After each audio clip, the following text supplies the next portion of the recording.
Hello and welcome back to another Dare to Game video. Today we're playing Red Dead Online and we're doing another outfit guide. And today we're actually doing another character from Red Dead Online. One of those we haven't done since, I think, Gene Bo Finley. And today it's going to be Yukon Nik, another one of the legendary bounties from the Bounty Hunter role. Definitely one of the more unique feeling bounties because of the whole hostage situation thing. But in any case, he's a pretty interesting character and we've been able to relatively accurately recreate him. So we're just going to go through it like we always do. I'll show you weapons for him. I'll show you his hair and facial hair, and then I'll show you his outfit. And hopefully by the end of it, if you want to, you can pretty accurately imitate Yukon Nik. So let's just dive on in and start it off with weapons. Alright, and so for Yukon Nik, we really only have the one weapon, and it is a sawn-off shotgun. And the one that he wields appears to be pretty stock, so there's a variety of different ways you could take it, but this is the style that I like best on it. And so we're going to have the wide-grained stock, and for that, really any dark varnish will do. I think I have dark walnut on here, but the main thing is we're not going to have any extra ornamentation. So no carving, no engraving, no wraps, nothing like that. And for the metals, we're going to do it just like this. Brown steel for the trigger guard, trigger, the sight, the hammer, and the frame, and then blackened steel for the barrel. I think that's the way that matches his the best, and I think as far as stock looks for it go, this is one of the best ways to go. I just really like the appearance of this. If you want it to be slightly more bright and shiny and flashy and still match his, you could do it this way and still get that same sort of stock look, and so that would just be swapping everything down or up one color brightness. So brown steel for the barrel and then iron for the frame, hammer, sight, trigger, and trigger guard.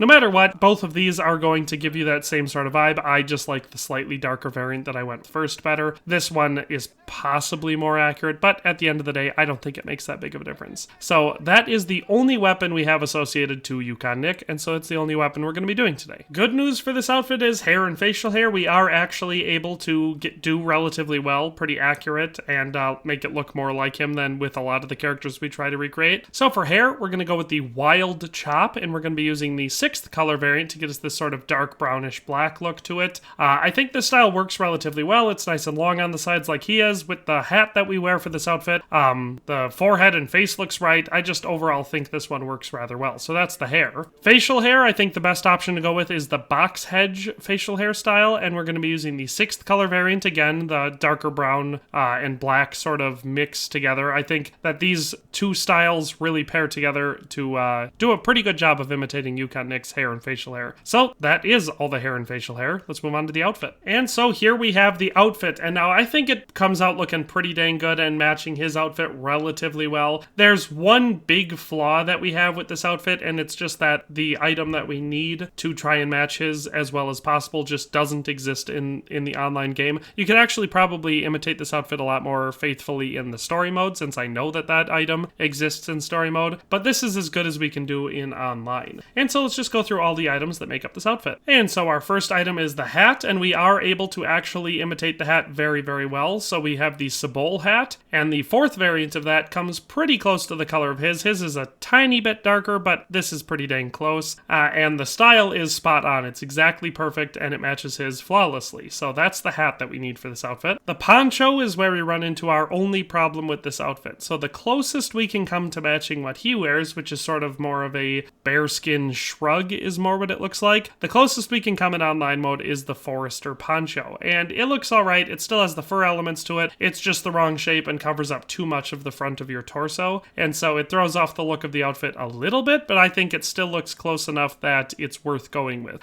You could choose to not use this and then instead just use a light blue bandana, because he is also wearing a light blue bandana, but you can't wear a bandana and a poncho, so you have to choose one or the other. I think it's better to go with the Forester poncho because it gives you more of the hairy mountain man look. But that is our poncho that we're using here. Next up for our shirt, the Stringham shirt is probably the closest. It's definitely the closest I was able to find to what he's wearing. He's wearing sort of a leather fringe, looks like a real rough cut shirt. Probably is actually more of a coat, like it's probably over a shirt. And if it were, I would go with the color of sleeves that you see sticking out, which is again light blue like the bandana is. That being said, I still think that the 4th variant of the Stringham shirt is the best way to go. I think it matches the overall vibe and really helps match the outfit better than any other option that we have. So that is the shirt. For gloves, he is clearly wearing gloves that look an awful lot like the black leather gloves that we have on here. So the 10th variant of the leather gloves match his pretty much flawlessly, but then any real dark brown or black leather gloves will work relatively well as long long as they're pretty close to the skin, they don't look loose on him. So those are the gloves that I went with. For our weapon equipment, the 4th variant, or the black variant of the gunslinger gun belt, appears to match his pretty much perfectly. It looks almost exactly the same style and color, so I'm just going to go ahead and assume it's the same model being used for him as, is available to you. So that is the weapon equipment. For our pants, he is wearing pretty plain looking brown pants. They don't look clean or new, but they also don't look old, beat up, and dirty. If you have the Dunster pants, which came from, I believe, either Quick Draw Pass 4 or maybe it was the Halloween Pass in 2020 or 2019, I can't even remember, it was so long ago. If you have the Dunster pants, then they're the ones that I think look the best and are the best option, but if you don't have them, then the 3rd variant of the Clerk Pants are probably the next best option. They're a little bit lighter, but they do somewhat match the overall style and color pretty well. So, like I said, if you have the Dunster pants, use them. If not, the 3rd variant of the Clerk Pants is the next best option. For our boots, since we're not actually going to see them a whole lot, we're going to go with some basic ones. So I went with the 2nd variant of the stovetop square toe boots. These ones are or stovepipe, I should say. I was thinking of stuffing all of a sudden. But these ones are pretty basic looking boots that, even though you can't really see them a whole lot, would be very, very common. And so they're the ones I went with. The more important footwear aspect is what I put over them, and I did the pelt half chaps, the 3rd variant of them.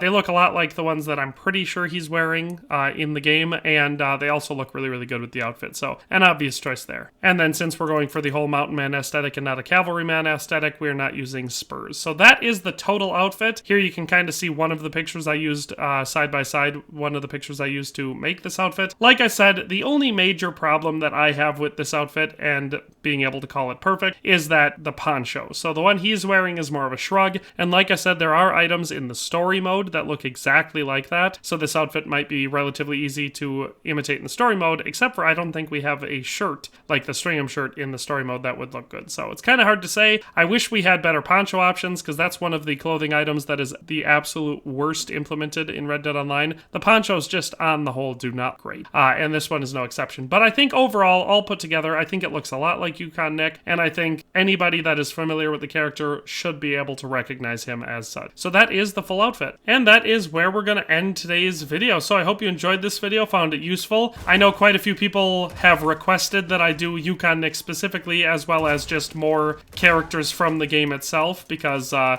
think maybe people were thinking it would be easier to recreate characters from the game as opposed to, TV shows and movies, just because the assets exist in the game. But deceptively not as easy as you would think, considering the fact that even though they have the assets implemented into the game, they take a lot of the best clothing items that NPCs wear and make them unwearable by us, the player, or at least unpurchasable, because oftentimes we'll be able to pick up the hat and put it on, but we can't purchase it in the store. But with all that being said, hope you enjoyed the video, hope you found it useful. If you have any recommendations, suggestions, corrections, anything like that, leave them in the comment section below. But for now, we're just going to say goodbye. So have a nice day. Thanks for watching another Dare to Game video. If you liked this video, please leave a like and a comment. If you haven't already, be sure to subscribe to the channel. If you like my content and would like to support this channel, consider becoming a member today for as little as $1.99 a month. It makes a huge difference. But in any case, thanks for watching and have a nice day. I'll see you next time.